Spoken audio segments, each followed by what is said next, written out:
De Jesus, amém? Amém. Louvamos, exaltamos e glorificamos o nome santo do Senhor, porque em tudo Deus tem cuidado de nós, em tudo o Senhor tem se mostrado fiel, e nós acreditamos por fé que o Senhor tem algo a nos ensinar essa noite. Eu acredito no poder vivo dessa palavra, porque é justamente essa palavra que tem nos dado alicerce em dias maus. É essa palavra que tem nos dado o caminho certo de vitória em tanta turbulência que a vida nos mostra. Nós acreditamos que as poderosas mãos do Senhor estão seguras em nossas mãos e nos conduzindo para a vitória em nome de Jesus. Amém? Estamos num culto de domingo, primeiro dia da semana, culto com a família, e quero eu, em nome de Jesus, compartilhar o que Deus me dera lá no livro de Gênesis, capítulo 45. Gênesis, capítulo 45, é o primeiro livro da Bíblia lá no Velho Testamento, em nome de Jesus. Aos que nos acompanham pelo YouTube, pelo Facebook, em nome de Jesus, desfaça-se agora, se possível, dos seus afazeres, desprenda-se, se possível, pega um exemplar bíblico e acompanhe a leitura com a gente, para a glória de Deus. Deus há de falar contigo nessa noite, em nome de Jesus. Eu agradeço a Deus pela presença dos que estão na casa do Senhor nessa noite. Eu profetizo vitória sobre a vida de cada um de vocês, em nome de Jesus. Amém? O tema da leitura: José dá-se a conhecer seus irmãos. Amém? Versículo 1 diz assim: Então José não se podia conter diante de todos os que estavam com ele, e declarou: Fazei sair daqui todo o varão. E ninguém ficou com ele quando José se deu a conhecer a seus irmãos.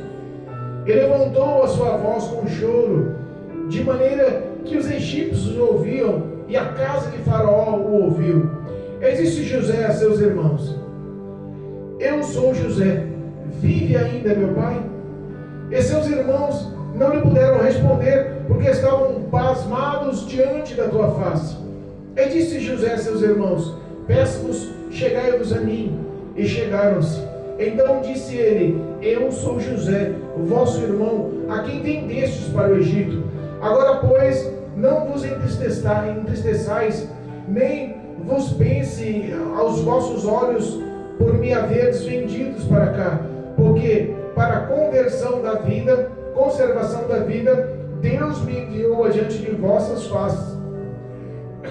Porque já houve 2 anos de fome no meio da terra, e ainda restam 5 anos em que não haverá lavoura nem cega, pelo que Deus me enviou diante de vossa face, para conservar a vossa sucessão na terra, e para guardar-vos em vida por muito grande livramento.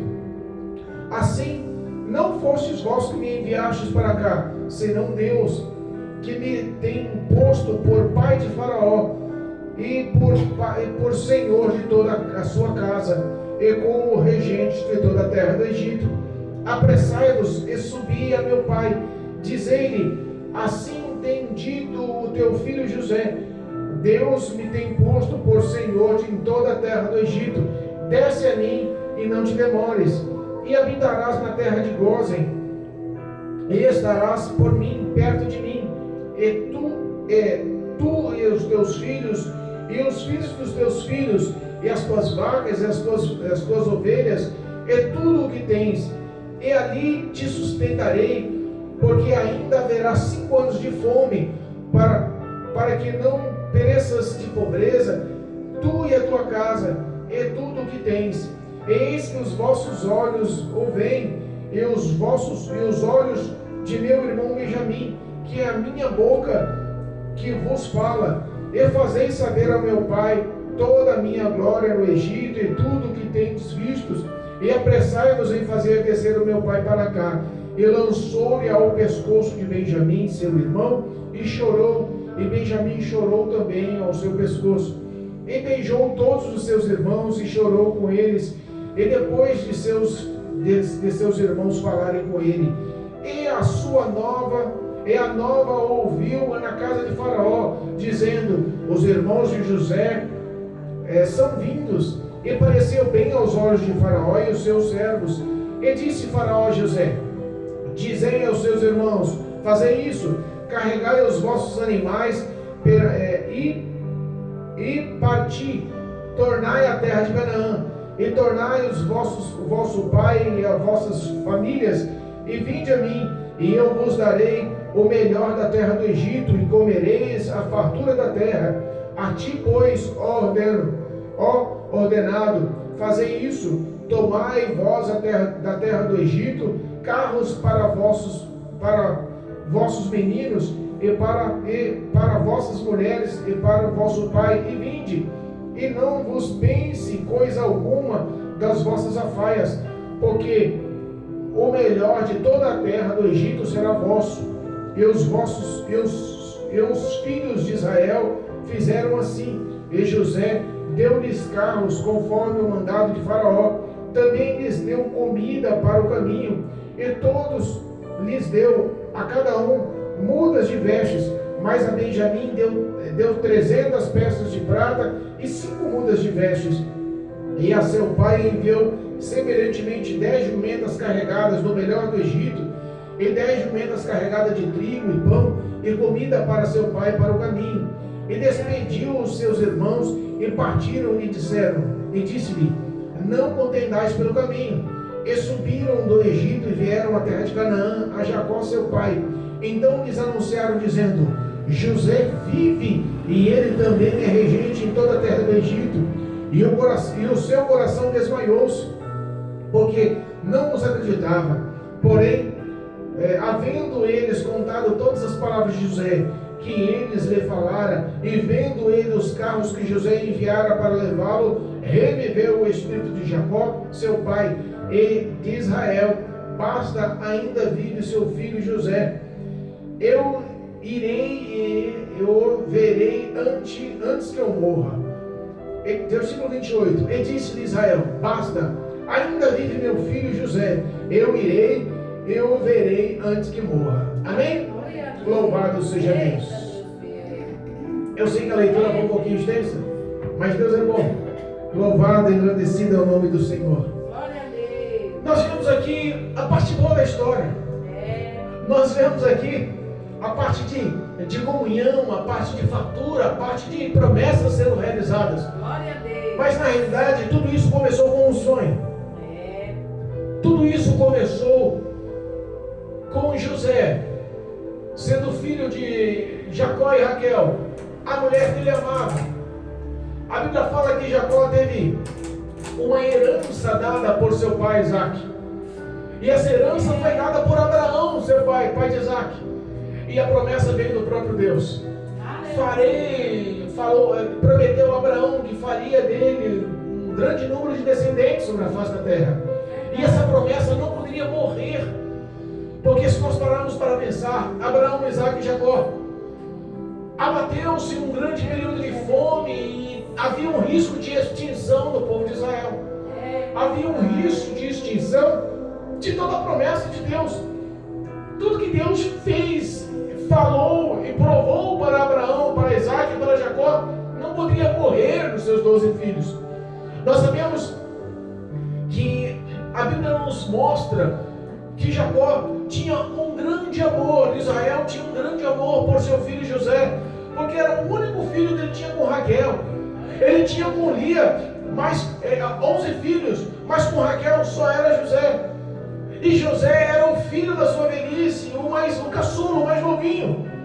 E por ele amar José de uma forma intensa, surgiu o ciúme entre os irmãos. A Bíblia fala que em certa ocasião seu pai lhe fez uma túnica de cores variadas, e aquilo enfureceu a ira dos irmãos. E a Bíblia nos fala de todo o trajeto que José teve que passar para chegar à conclusão do querer e da vontade de Deus. Nós conhecemos esse trajeto, mas o que eu quero levar à mente e coração de muitos hoje é que Deus muitas das vezes trabalha por caminhos tortuosos para que possamos enxergar a sua glória. Deus muitas vezes trabalha por caminhos que nós não achamos certos, direitos, porque muitas das vezes nos levam ao sofrimento, para que possamos ser provados e aprovados por Ele, para receber a sua promessa. Nós entendemos que José foi um símbolo de perseverança, foi um símbolo de justiça, de um homem idôneo, respeitador, obediente a pai, obediente a mãe, honrava o Deus dos seus avós, ao Deus do seu pai. José foi um exemplo a ser seguido por muitos nos dias atuais. Nós acreditamos que tudo o que estourou de ascensão para o cumprimento da palavra de Deus foi José ter contado os sonhos para os seus irmãos, foi José ter contado os sonhos para os seus irmãos e seus pais. Lembra dos sonhos? O meu feixe de trigo e os outros 11 feixes de trigo se curvavam a mim. E depois ele fala sobre as estrelas, sobre o sol e sobre a lua que se curvavam perante ele, que representava o sol. Nós entendemos que quando muitas das vezes contamos os nossos sonhos, contamos o que está no nosso coração, o que almeja o nosso coração, o que nós lutamos para conseguir, para conquistar, para ser, muitas das vezes proporciona inveja, ciúme contra as pessoas que estão ao nosso redor. Eu costumo dizer que quando nós contamos muito do nosso íntimo, pode nos proporcionar problemas futuros.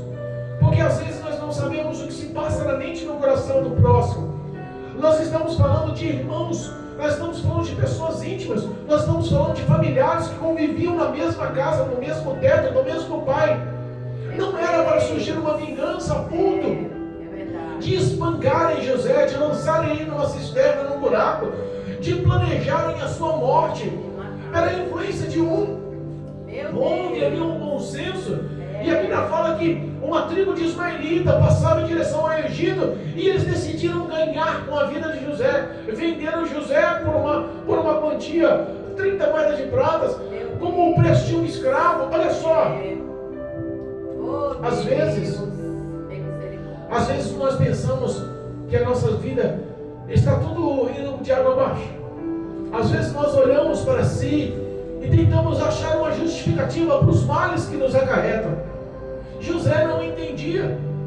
Ele era amado pelo seu pai, vivia no meio da sua parentela. Ele tinha na tua mente que estava tudo correto com a sua vida e que ele não merecia. Ele não fez nada para ofuscar, para acender aquela inveja, aquele ciúme, aquela ira dos seus irmãos. Quantas vezes nós entendemos que as situações ruins acontecem com a gente e nós não conseguimos justificar? O que será que eu fiz? O que será que aconteceu para sobrecair sobre as nossas vidas?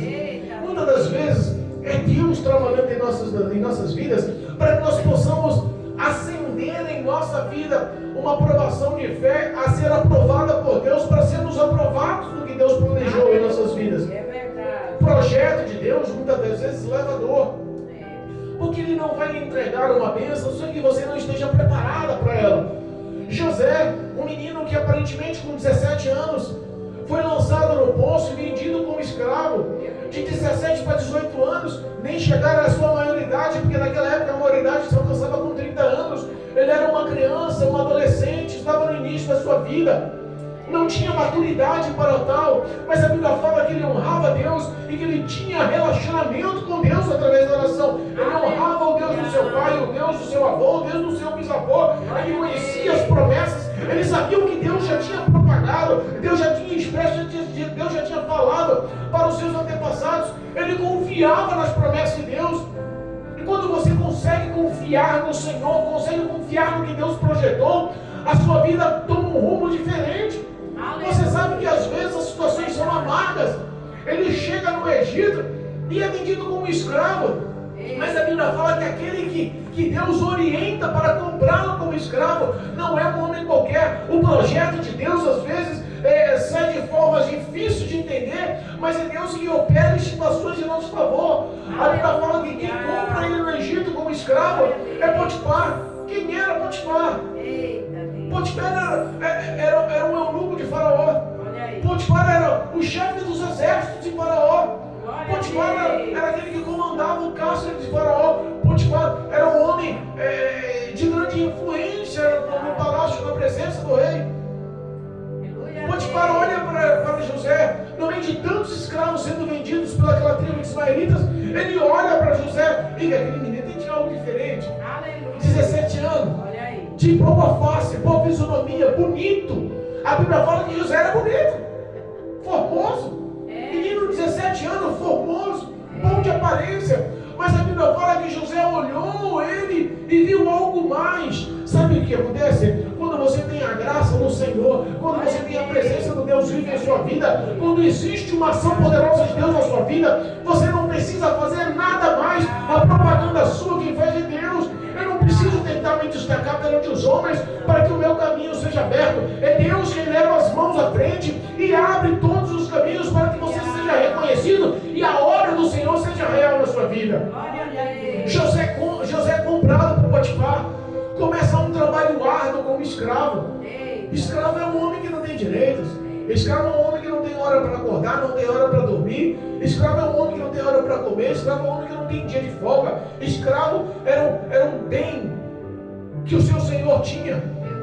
José começa uma vida que ele poderia estar reclamando. Estava no colo do meu pai, sendo mimado pelo meu pai, eu era o mais querido, eu tinha túnicas coloridas, ele me destacava com palavras, e agora estou aqui como escravo. Esse Deus do meu pai, esse Deus de vovô, de Isaac, de Jacó, olha, sinceramente, eu não estou entendendo, eu não quero mais saber. Ele poderia ter blasfemado, ele poderia ter criticado, mas entenda uma coisa, em toda a história de José, Deus nunca abandonou José, Deus nunca se desfez, Deus nunca deixou um sinal para mostrar que ele era com José. José fez um trabalho árduo, um trabalho duro, suor, dia após dia. A Bíblia fala que José se destacava como servo. A Bíblia fala que José fazia tudo que punha as mãos, dava certo, com excelência, acontecia, porque o Senhor era com ele. Houve-se uma manifestação de glória da parte de Deus. Quando você está na presença de Deus, até você vivendo situações críticas, você vê que Deus é o seu suporte, que Deus é a sua coluna, que Deus é o seu rochedo, que Deus é a sua fortaleza, que você não está abandonado, que você não é um filho bastardo, que você tem um pai presente, que te socorre, que te ajuda, que te aconselha, que te conforta. Ele é Deus, o Todo-Poderoso, o infalível Senhor dos Exércitos. A Bíblia fala que José ganha graça aos olhos de Potifar, e Potifar tira ele do meio dos escravos, da casa dos escravos, do meio dos escravos, do meio dos serviçais, e bota ele na tua casa particular, bota ele como mordomo, como chefe dos escravos, bota ele como aquele que estava administrando todos os bens de Potifar. Eita Deus. Anos passaram. A Bíblia não relata, olha só, entenda os detalhes, a Bíblia não relata quanto tempo José ficou como escravo na casa de Potifar. A Bíblia não relata o período que José ficou preso na prisão do Palácio Real. Mas a Bíblia relata que por 13 anos, ele ficou na luta e na prova. Entenda, às vezes a minha prova é sua prova, a gente fala, não vai ter fim. Não, Deus se esqueceu de mim. Não, Deus, dessa vez, Deus se esqueceu de mim. Não. Eu estou pagando o preço que eu devo ter sido muito ruim. Não é possível, agora eu estou me lascando, porque Deus estava me apertando. Às vezes nós olhamos para si e achamos que Deus se esqueceu de nós. Mas essa não era a visão de José. Como mordomo, ele serviu muito bem. Potifar abriu mão de tudo, a administração da casa era com ele, tudo que ele fazia dava certo. Potifar via que Deus estava sobre a vida de José, confiou em José, abriu mão dos seus valores e tudo que estava ao redor de José que administrava. Ele não se preocupava com nada, tudo isso vem de bomba. A Bíblia fala que José fez Potifar prosperar, crescer, enriquecer. Foi José que deu graça para a vida de Potifar mudar. E repara uma coisa, às vezes o diabo acha que está trabalhando contra, mas é o propósito de Deus nas ações. É o propósito de Deus, e quando Deus manda, até o diabo obedece. É verdade. Quando Deus manda, até Satanás obedece. O diabo influencia a mulher de Potifar. Meu Deus. Faz os olhos dela crescerem com malícia e com desejo sobre a vida de José. Meu Deus. O homem que chegou com 17 anos. De repente os anos passaram, aquele homem amadureceu, o físico mudou, a sua estrutura mudou, a sua aparência mudou, e começou a criar naquela mulher um desejo, uma atração sexual para José. Meu Deus. Algo maligno. Aquela mulher era casada, sabia das consequências. Sabia das consequências. Adultério sempre foi pecado, adultério sempre foi errado, em qualquer situação do mundo, em qualquer tempo, em qualquer época do mundo. Ela não deu o valor devido ao casamento, ao marido que tinha. E a Bíblia fala que a situação se agravou de tal forma que ela começa a se insinuar José. Meu Deus. Muitos estudiosos, muitos teólogos dizem que era compreensível da parte daquela mulher, porque o seu marido, ele era eunuco de Faraó. Sabe o que era um eunuco? Um homem castrado. O homem que tinha a castração para ser eunuco tinha duas fases: parcial em sua genitália ou total. Meu Deus. Nós não sabemos como era a situação de Potifar, mas no mínimo aquela mulher sentia alguma falta que o marido deixava a desejar. Mulher diz que era tão bonita. Os teólogos, os estudiosos dizem que a mulher de Potifar era tão bela, tão sensual, que passava sobre a pele dela uma espécie de talco, uma camada, para que se alguém tocasse nela, marcasse, ele visse e tomasse satisfação de quem tocou nela. Meu Deus. Era uma situação extrema. Glória a Deus. Uma cilada aconteceu, aquela mulher se insinua, e José põe ela no lugar dela. Não posso eu me deitar com a senhora, não posso eu pecar contra o Senhor e contra o meu Deus. Ele confiou em mim, como posso eu desapontar desse jeito? Ela gruda José larga tudo que está ao redor. José abandona até sua túnica nas mãos dela e corre da situação. Um falso levantado. Um falso levantado. Potifar, irado, ouvindo a história da boca da sua esposa, ouvindo o relato dos servos, ele pega José sem entender e sem ouvir a voz de José. José tinha tudo para mostrar bom caráter e explicar: eu nunca falei com você, nunca falhou a minha palavra, a minha integridade, a minha fidelidade com você. Por que duvidas? José não teve tempo de se explicar. E às vezes, quando você é injustiçado, você procura Deus: Senhor, cadê o teu socorro? Eu estou certo, estão falando falso de mim, estão me condenando. Como é que vai ser o meu futuro? O que vai acontecer comigo daqui em diante? O Senhor está vendo que a injustiça está acontecendo. Eu não sei qual era o pensamento de José, mas eu sei que muitas das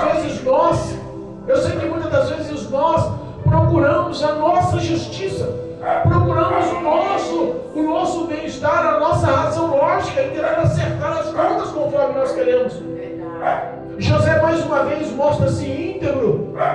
Ele justificou-se para o Senhor, seu Senhor Potifar. Mas entenda, a ira e toda a situação fez Potifar tomar ações e prendê-lo no cárcere do palácio. Hoje nós entendemos que se não fosse a situação que o diabo envolveu aquela mulher para levar um falso mundo a José, José nunca teria chegado ao palácio. Mas como assim, pastor? José foi levado da sua casa para a entrada do Egito, onde Deus tinha promessa, como escravo. Depois José saiu da casa do seu senhor e para chegar ao palácio entrou como presidiário. Olha só que degraus ao contrário. Olha que degraus difíceis de se escalar, de se subir. Olha a situação que às vezes nós não entendemos. Foi lançado na prisão. E o seu testemunho mudou? Poderia mudar, pelo amor de Deus. A prisão é o fundo de poço para qualquer ser humano. A prisão é o fundo de poço para qualquer pessoa que tem a sua liberdade privada. Não consegue mais, a sua autoestima é jogada no chão. O seu futuro, as suas perspectivas, os seus sonhos acabam se frustrando. A prisão mata, acaba com a identidade da pessoa. Foi o fundo de poço para José. Mas sabe qual foi a ação de José? Sabia que Deus era com ele. Sabia que em tudo Deus não o abandonaria. A situação de José era contínua em oração e clamor ao Senhor. A confiança de José não mudara. Glória a Deus. Deus conversava com José através de sonhos. E Deus deu um dom para José de interpretação de sonhos. Olha só, a coisa boa é você ter relacionamento com Deus. Ele não colocou o relacionamento deles com Deus em segundo plano. Mas você está virando presidiário, mas Deus continua sendo meu Deus. Você você deixou de ser escravo, virou penitenciário, mas Deus continua sendo o meu Senhor, o meu Salvador. A Bíblia fala que na prisão, no cárcere, ele chama a atenção do carcereiro mor, do responsável pelo presídio. O seu testemunho conta muito. Qual é o seu testemunho em meio às provas? Qual é o seu testemunho em meio às dificuldades? Qual é o teu testemunho quando uma nuvem de testemunhas está procurando a falha de você, está procurando o erro em você, está procurando o apontamento, a acusação sobre você? José tinha tudo para entrar naquela prisão e revoltar-se, mas ele mostrou a sua inocência através do seu comportamento. Ele começou a cuidar dos outros presidiários, ele começou a acalentar, ele começou a aconselhar, no mínimo ele começou a orar, ele começou a falar da palavra de Deus, ele começou no mínimo em situações de dor a louvar o nome do Senhor. Ele chamou a atenção daquele carcereiro, chefe, responsável, a ponto de Deus dar graça. É Deus quem dá graça no meio da dificuldade, irmãos. É verdade.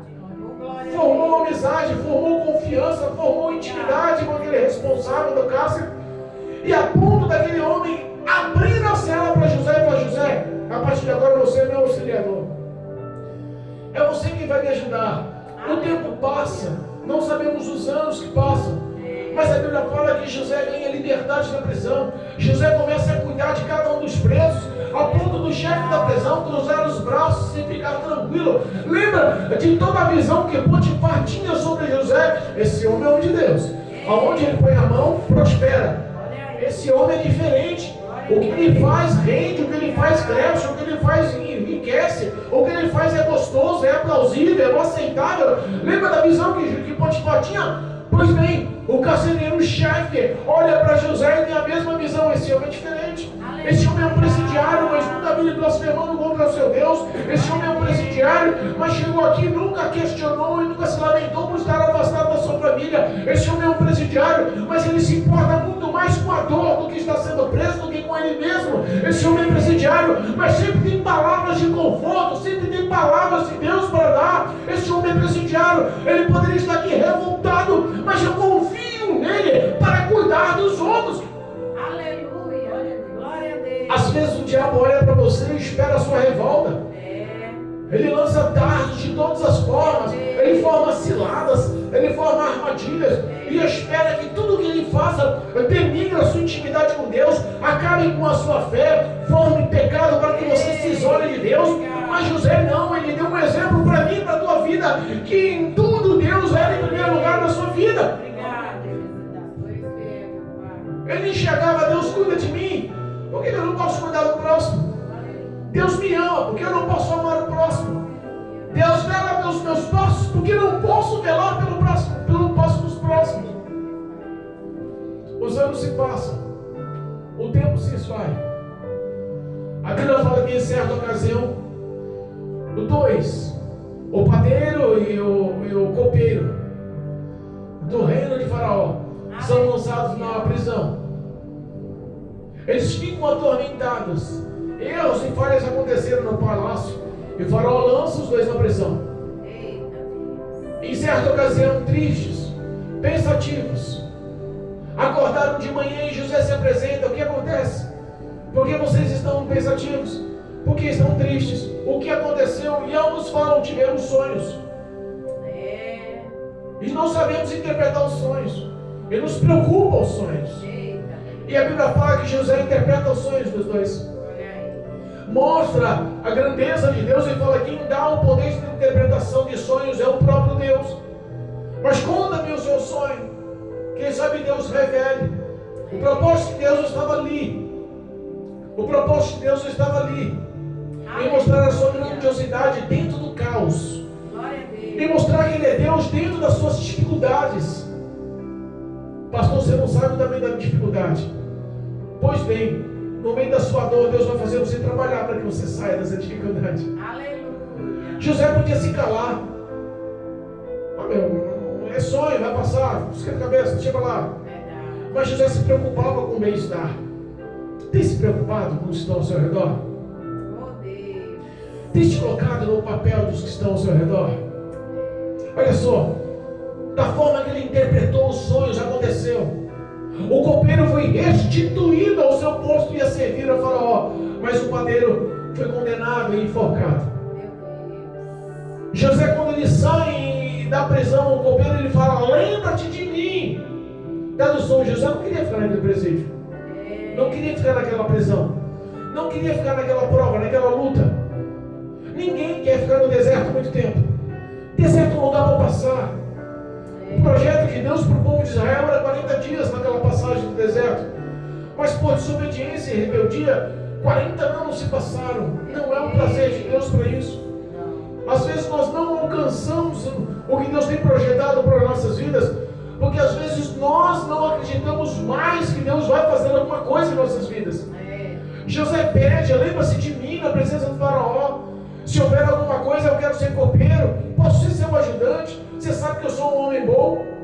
Tenho referências. Pode perguntar para o carcereiro-chefe, ou pergunta para qualquer presidiário aqui. Deus é comigo. Ele poderia fazer a sua própria propaganda. Ele poderia ter formulado um currículo e mostrado para o copeiro, para que se acontecesse uma coisa, as portas pudessem estar abertas da copa de Faraó, do palácio.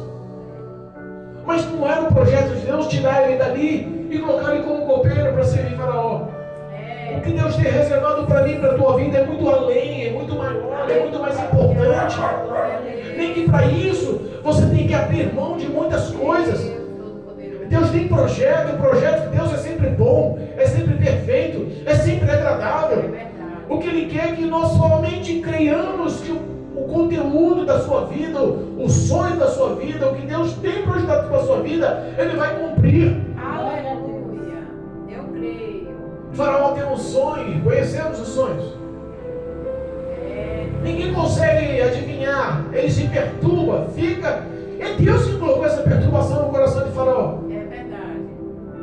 Nenhum dos adivinhos, nenhum dos sábios, nenhum daqueles que serviam ao Faraó, nenhum daqueles que reuniam e se mostravam como auxiliares, ninguém conseguiu discernir o sonho de Faraó. 2 anos depois, esse sonho acontece. 2 anos depois, o carcereiro que deu a palavra que lembraria, que esqueceu 2 anos. Quantas pessoas dizem que vão se lembrar de você para estender as mãos? Mas é só Deus que faz na hora certa. É verdade. O copeiro fala: mas espera aqui, ninguém conseguiu adivinhar, mas eu conheço um cara lá na prisão. Olha aí. Eu conheço um cara lá na prisão. Glória a Deus. Ele é hebreu, veio da terra de Canaã. Ele foi servo inclusive de Potifar. Olha só, aquele homem é bondoso. Aquele homem tem sabedoria nas palavras. Aquele homem tem a presença do Espírito de Deus sobre a vida dele. Ele perseguiu o meu sonho, e o que ele falou concretizou, tanto que eu voltei a servir o Senhor. Glória a Deus. Lembra do padeiro?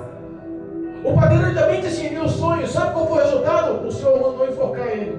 Meu Deus. E isso foi previsto porque ele discerniu um sonho que tivemos lá na prisão. Olha aí. Eu imagino que Faraó, no mínimo duvidou, deve ter chamado o Potifar. Olha, você trabalhou com o Potifar? Deixa eu conversar com o Potifar. Como é que é, José? Deve ter chamado lá o chefe da carceragem. Vem cá, que história é essa? Está preso há quantos anos aí? Quem é José? A referência foi dada por quem tinha autoridade na prisão. É Deus quem faz o teu currículo, é Deus quem faz a sua propaganda, é Deus quem fala de você. No mínimo os dois falaram, no mínimo os dois expressaram. Potifar falou assim: olha só, pus ele na prisão, porque surgiu uma situação e minha esposa falou que ele atacou ela. Mas antes disso, tudo que aquele rapaz punha a mão prosperava. Até hoje eu não consegui provar isso. Tenho dúvida no meu íntimo, mas eu sei que aquele homem tem as mãos abençoadas por Deus. Eu sei que onde aquele homem põe a planta dos pés, Deus está com ele. No mínimo o carcereiro falou: rapaz, aquele homem é um exemplo de vida. Ele cuida do próximo, ele ama o próximo, ele vela pelo próximo, ele se preocupa com o próximo, ele se doa ao próximo. Aquele homem não é comum. Hoje toda a carceragem do reino, toda a prisão do reino está sendo cuidada por ele. Eu coloquei a administração na mão dele, eu confio nele, ele é um homem confiável, ele tem caráter, ele é um homem de respeito, de responsabilidade. Aquele homem é diferente. Não dá para falar outra coisa a não ser que aquele homem tem a essência de Deus sobre a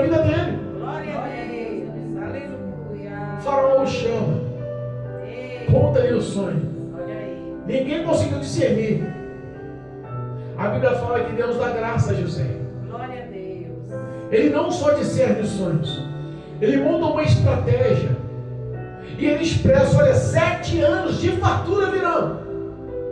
Após os 7 anos, 7 anos de fome horrenda virão sobre a terra. Meu Deus. E monta uma estratégia. Deus não te dá só a interpretação. Deus te dá coragem, ousadia, determinação para você ser melhor, para você fazer o melhor. Glória a Deus. Quantas vezes Deus tem falado, mantenha-se na minha presença, a vitória virá. Mas ao mesmo tempo Ele quer que você batalhe para isso. Ele quer que você trabalhe para isso. É Deus que tem poder de mudar a sua vida, mas Ele quer que você lute por isso. Verdade, Deus. Ah, não. Ele estava errado, eu estava errada, não, mas sinceramente eu não vou me humilhar, não. É Quantas vezes o nosso orgulho atrapalha? verdade. O que hoje está destruindo a vida do ser humano para ter uma reconciliação, para ter comunhão, para ter vitória, para ter sucesso, para ser próspero, para ser feliz, para ter paz, para estar liberto, para ter uma vida espiritual ativa, para ser um obreiro de valor, para ser uma pessoa que sabe interceder, para ser uma pessoa que sabe pregar, para ser uma pessoa que sabe louvar, para ser uma pessoa ativa na presença de Deus. Muitas das vezes nada se realiza porque o orgulho continua dominando por dentro. Meu Deus, é forte. Continua dominando por É dentro. verdade. José, ele não tinha essa perspectiva de meta na mente dele. Ele deu uma interpretação e falou: olha só, a estratégia é essa.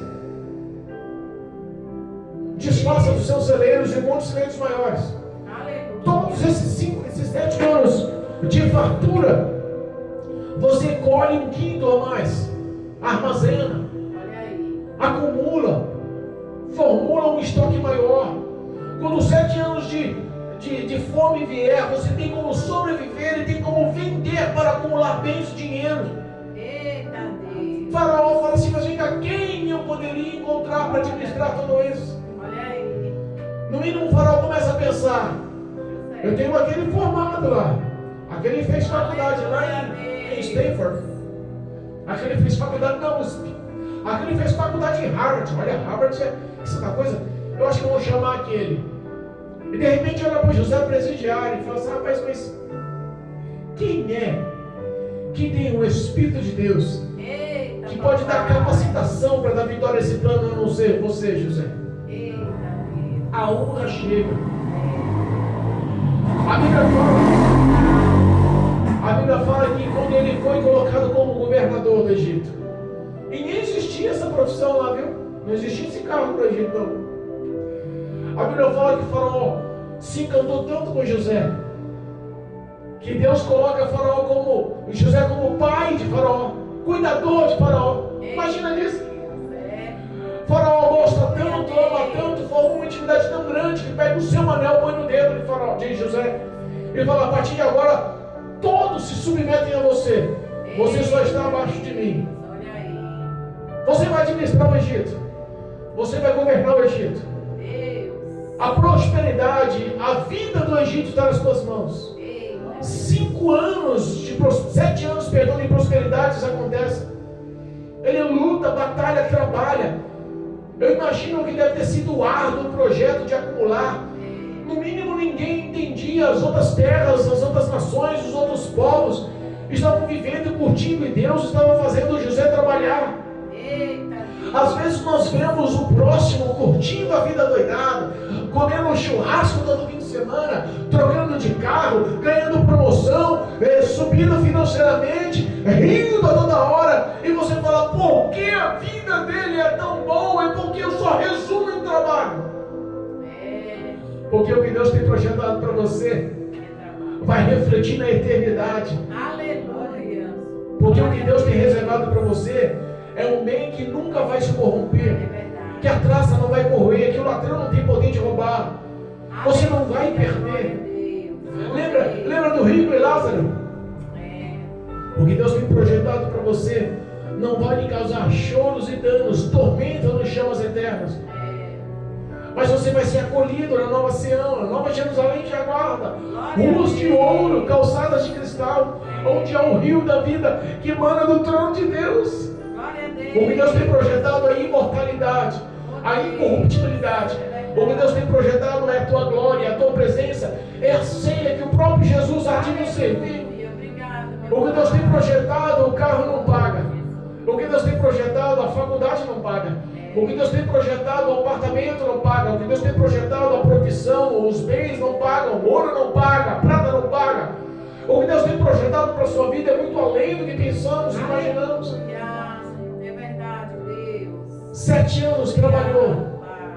7 anos arduamente lutou em favor de Faraó, em favor do Egito, em favor daquela terra.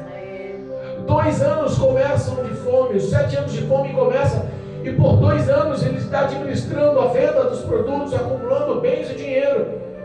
De repente a Bíblia fala que os seus irmãos vão na terra do Egito. Ouvem falar que o Egito havia mantimento para ser vendido. A fome assolava toda a terra, todas as nações. Não tinha como plantar e nem colher. A terra se secou, não havia, esterilizou-se, não havia vida mais em canto algum.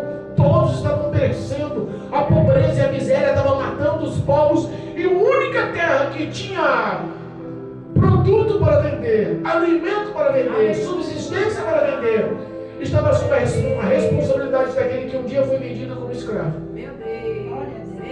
A responsabilidade daquele que um dia apanhou na cara. A responsabilidade daquele que um dia foi ofendido. Foi contado falso testemunho. Quantos testemunhos você tem para contar? Quantas dores você já passou? Quantas humilhações já passaram? Quantas humilhações já sentimos na pele? Quanta injustiça já falaram a teu respeito? Quanta situação de dor foi acumulada no teu coração e você só desabafou com Deus? Nunca perca a fé. A Bíblia fala que os irmãos foram, olha só, os seus 10 irmãos foram. Após José ter sido levado para o Egito, a Bíblia fala que veio mais um irmão legítimo, filho de Jacó e Raquel, Benjamim, o caçula. Ele não conhecia Benjamim. Os 10 irmãos que propagaram toda aquela situação foram para o Egito. Entenda. José reconhece na distribuição do alimento. Era José quem vendia. Era José que administrava as vendas. José que olhava e falava: para você eu vou vender tanto. Não vou vender mais do que você quer. Era ele que usava a administração sobre todos os bens do Egito. E quando ele olha, ele reconhece os irmãos. E agora entra num contexto de vitória. José formula situações, a gente sabe das situações. Acusa eles de espionagem contra a terra do Egito, pela fartura que o Egito tinha. Acusa eles que eles estavam orquestrando uma guerra, uma invasão. E decide prender um deles. Para que eles provassem que eram pessoas de bem, exigem ver o seu irmão mais novo, Benjamim. Para saber que se o contato que eles estavam falando era verdadeiro. Eles se humilham, não reconhecem José. Com o rosto em terra no chão, se cumpre o primeiro sonho. Os feixes de trigo se dobram no primeiro feixe de trigo. O trigo representava o alimento. Eles se dobravam para reconhecer que precisavam daquele alimento. Que tudo o que acontecia estava no controle de Deus. E Deus mostrou a José o quanto os sonhos deles são reais. Aleluia, glória a Deus. Prende um dos irmãos. Olha aí. Prende um dos irmãos. Eles voltam para casa. No meio do caminho reconhecem que o que eles compraram de alimento veio muito mais. Eita Deus. E além de ver muito mais, o que eles pagaram para aqueles alimentos voltou dentro do saco de alimento. Quando chegam em casa apavorados, ele conta para o pai: pai, olha, um ficou preso e o dinheiro que a gente pagou voltou com a gente. O que a gente vai fazer? A mente começa a pesar. Eita Deus. Os irmãos reúnem-se e começam a falar e começam a analisar. Deus está pagando o que nós fizemos para José. A hora agora é um acerto de contas. Deus está nos cobrando o mal que fizemos, o sangue que derramamos. Eles pensavam que ele estava morto. A injustiça que fizemos, agora estamos no momento de pagar perante Deus. Olha aí. Seu pai fica em choque, já de idade, coração aperta, dói. Já perdi José, estou perdendo o outro, e agora vocês querem levar o meu caçula Benjamim? Não. José fala: vocês só vão voltar para recuperar os seus irmãos. O seu irmão que ficou preso, se me trouxerem Benjamim. Olha a estratégia. Entenda que eles não queriam, mas o alimento faltou de novo. Acabou que eles compraram. E o pai, rendendo-se, fala assim: volta e compra mais alimento. Eles falam: não podemos voltar sem Benjamim, se voltarmos ninguém de nós volta, todos ficamos presos. O pai permite. Quando chegam com Benjamim, olha só, eles são recepcionados na casa de José. Toda a glória, toda a fartura. José manda lhe preparar uma grande ceia. Eles não entendem. Peraí, chama o que estava preso, reúne-se com ele à mesa, todos banqueteiam. E José olha e fala assim: agora eu vejo que vocês não são espiãs. Trouxeram o irmão mais novo, conheceram o seu irmão, irmão único, irmão de Raquel, sua mãe, irmão de seu pai Jacó. Ele era o único irmão legítimo de pai e mãe. Ele olha Jacó e olha Benjamim e abençoa Benjamim. Aleluia. Que Deus te abençoe. A alegria de José dominou. Ele sai no meio dos irmãos chorando. Ele não se deixa mostrar, ele entra em seu quarto e chora copiosamente. Aleluia. Lágrimas que estavam lavando a alma, curando a alma. Ele soube que seu pai estava vivo. Ele viu seu irmão, o único irmão verdadeiro de pai e mãe. Ele reconheceu a humildade dos seus outros irmãos. E ele fala: eu não posso deixar assim. Chama o administrador da sua casa e fala: põe no meio das coisas dele o dinheiro que eles pagaram. Volta de novo com eles. E além do dinheiro, encha mais a carga de alimento que eles estão levando. E põe no meio da carga uma das taças de prata que eu bebo à mesa. Aleluia, glória a Deus. Formulou mais uma situação. Ao sair poucos metros, pouca distância, José fala: vai lá, busca. Eles todos felizes, não entenderam, mas todos os irmãos estavam reunidos. Benjamim estava com eles. O caçula estava com eles, todos os irmãos vivos, saudáveis, com muito alimento, provisão para muito tempo. Eles não entendiam, foram bem recebidos, comeram na mesa de José, na casa real. Estavam todos sem entender, mas alegres. De repente o exército cerca eles e indaga-lhes o que acontece. Ele falou: sumiu da casa do meu senhor uma taça de prata, e suspeitamos que são vós. Judá, o irmão mais velho, toma a frente e fala: não, todos somos dignos, honrados, temos pai e mãe, criação, servimos a Deus, jamais falhamos isso. E aquele que você encontrar, se encontrar essa taça na sacola de quem você encontrar, que esse seja morto, e todos nós seremos seus escravos. Ele tinha certeza que todos tinham integridade. O pai deu uma boa criação, mas não sabia que aquilo ali era uma armação. E eles começam a registrar as bagagens do mais velho para o mais novo. E quando chega em Benjamim, o mais novo encontra uma taça. Eles choram e proclamam misericórdia. Todos são levados a José. José olha e fala: mas por que fizesse isso comigo? Por que pagaste o mal com o bem, sabendo que José que tinha tramado tudo aquilo? Aí é quando o irmão mais velho fala assim: olha só. Ele fala: pois bem, Benjamim não vai ser morto, mas vai ser meu escravo, meu servo, vai ficar aprisionado, vocês podem ir embora. O irmão mais velho, Marcelo, que tinha administrado toda a vingança por ciúme de José quando tinha 17 anos, que o coração era mais ruim, mais irado, era aquele homem vingativo. De repente ele se levanta e fala: não faça isso. Eita Deus. Eu jurei ao meu pai que eu levaria Benjamim novamente. Olha aí. Se Benjamim não for, o caçulo, o mais amado, não for para casa do meu pai, morre. Eu dei permissão ao meu pai para matar as minhas 2 filhas se eu não voltasse com ele. Meu Deus. Você vai destruir a vida do meu pai. Eu não quero viver com esse peso em minha consciência. Faz o seguinte, me deixa como escravo, como teu servo. Eu vou ficar preso para sempre, não tem problema. Eu não vou pesar tanto para o meu pai, mas o Benjamim, o caçula, ele já perdeu um irmão. Ele não vai aguentar perder outro. E aí entra o que José fala. Ele não aguenta aquela situação.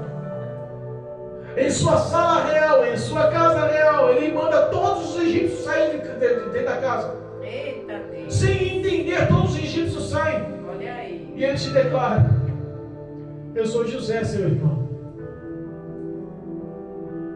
Ele se declara: eu sou aqueles que vocês venderam Olha aí. como escravo. Meu Deus. Mas não se preocupe. Hoje eu entendo que para se realizar os sonhos que Deus me deu, Ele que me mandou primeiro, na frente de vocês, Ele me mandou primeiro para o Egito. Aleluia. Para que hoje tivesse condições de vocês sobreviverem em todas as nações da terra. Deus. Vá para casa. Traz o meu pai. Vá para casa, eu quero ver meu pai. Traz ele vai morar comigo. Vou colocar vocês para morar na terra de Gozém. O que existe de melhor do Egito, eu vou sustentar vocês. 5 anos ainda resta de fome, vocês não vão sobreviver. A morte é certa, a pobreza, a miséria vai destruir vocês. Traz o meu pai. Aleluia. A Bíblia fala que esse relato causou tanta comoção que o choro dominou, a alegria dominou. Eles choraram, José chorou, Benjamim chorou. Ele abraçou a todos com carinho, com beijos. E todo aquele choro foi tão alto, tão escandaloso, que os egípcios que estavam do lado de fora da casa ouviram aquele choro e correram ao palácio de Faraó e contou: alguma coisa está acontecendo na casa de José, está todo mundo chorando lá. Faraó foi lá para saber o que estava acontecendo e José declara: achei os meus irmãos, o meu pai ainda vive, esse é meu irmão caçula. Tudo o que eles projetaram, eles fizeram, que eu já lhe contei a minha história. Hoje eu vejo que foi Deus quem permitiu. A história caiu bem aos homens de Faraó. E Faraó fala: faz o seguinte, monta uma comitiva, Glória a Deus. monta carros e monta uma comitiva enorme, de luxo, de nome. Manda todos nessa comitiva, deem alimento para que eles possam viajar. Vá lá e busque o seu pai, busque os seus irmãos, os seus netos, os bisnetos, todos os seus animais, todos os seus bens. Tragam eles, porque aqui na terra do Egito eu vou colocar eles na melhor parte da terra do Egito. Eles vão comer, eles vão viver com fartura aos meus cuidados. Glória a Deus, Todo-Poderoso. Para pensar que eles não foram só livres da morte. Santo. Para pensar que a promessa de Deus em fazer para Abraão uma grande descendência começou a realmente operar na situação dentro da terra do Egito. A Bíblia fala que a caravana chega na casa de Jacó, lá em Canaã. Glória a Deus. Seus filhos descem. E a coragem de falar para o pai: pai, a gente mentiu para o Senhor. Falamos que José tinha sido morto, mas a verdade é que nós vendemos José para o Egito. E Deus, assim, honrou ele de tal forma que hoje ele é governador do Egito. Hoje é ele quem manda no Egito. Hoje toda a glória do Egito está na mão de José. Hoje é José que está livrando as nações de fome. Hoje é José que está governando todo o comando da terra através dos alimentos. É José, pai. E ele manda a gente para lá. O impacto foi tão grande que Jacó desmaia. Quando volta se duvidando, ele ouve os relatos e começa a ver a caravana que Faraó manda buscar. Os carros em todo luxo, toda pompa, todo alimento, todas as situações, as vestes finas. Benjamim, por ser o irmão caçula e único irmão de José, recebe bênção dobrada, 25 vestes de luxo, recebe prata, e os outros irmãos só recebem as vestes. Deus decide honrar. Aleluia a Deus. Abraão olha e fala assim: chega, já ouvi demais, meu filho ainda vive, me leve até ele. Eita, Deus. A paz e a comunhão reinam novamente. Amém, Jesus. Aquele choro curador cura os irmãos. Aquele choro curador cura o pai. Aquele choro curador cura José. Aleluia. Ele não se contém mais e conta a verdade vos libertará. Olha aí. Quando ele expressa a verdade, a mente, o coração, a visão de José abre e mostra que tudo aquilo foi a vontade de Deus. Ele declara para os irmãos. Houve uma mudança de vida. Eles não só foram livres da morte. Houve a prosperidade, a mudança, a vitória que Deus tinha prometido. Olha só, o que Deus prometeu vai se cumprir. Eu creio, Deus. Na sua vida vai se cumprir, mas entenda, não vai só se cumprir. Verdade. Vai ser além do que você pensa. Aleluia. A paz, a alegria, o amor vai reinar de uma forma sobrenatural. Oh Deus, Deus. O que José passou foram situações amargas. É verdade. Mas eu imagino que o resto da sua vida foi gozo e alegria. Quer um exemplo? José morreu com 110 anos. Eita Deus. Quando ele estava assumindo o governo, ele assumiu com 30 anos. Olha aí. Deus honrou a vida de José por 14 anos. 7 anos de fartura, 7 anos de fome. Dali em diante ele administrou. Dali em diante ele foi um homem honrado. Entenda, mais de 64 anos. É isso? 74 anos. 110, 30, 44. 64 anos. 64 anos. José viveu gozo e alegria. Aleluia, meu Deus. Mais que o dobro de sofrimento. É verdade. O que Deus tem projetado para a tua vida é muito além do que você pensa. Amém, Jesus, eu creio. Às vezes o diabo pode estar soprando na sua vida. Não tem jeito, não tem solução. Você não merece. Nada vai acontecer. Deus esqueceu de você. O propósito agora é só destruição, dor. Acaba com isso. Meu Deus, é. Quantas pessoas estão vivendo depressão, ansiosidade e o diabo sopra no ouvido para matar, para se levar à morte, que a única saída é você morrer. Isso é mentira do diabo. Às vezes nós não conseguimos saídas, mas Deus é poderoso para fazer paredes invisíveis para te proteger, para abrir portas onde nem há paredes. É verdade. É Deus quem tem poder de agir Eu creio. ao teu favor. Deus, tu és bom. A morte não é solução. Aleluia. Jesus Cristo tem vida para lhe dar. Aleluia. A vitória é o caminho que Deus projetou para a tua vida. Glória a Deus. Receba nessa noite, em nome de Jesus Cristo, fé. Em nome de A perseverança, a dedicação, a integridade, a humildade que José tinha. Eu profetizo sobre a sua vida em nome de Jesus. É o mesmo Deus, é o mesmo Espírito, é a mesma ação gloriosa. Está trabalhando em teu favor. Você não está sozinho, não está abandonado. Por mais que você não encontre saídas, entenda. Aleluia a Deus. Deus é a sua vitória. Não está só. Aleluia. Não está só. Glória a Deus. Em nome de Jesus, recebe a vitória. Em nome de Jesus.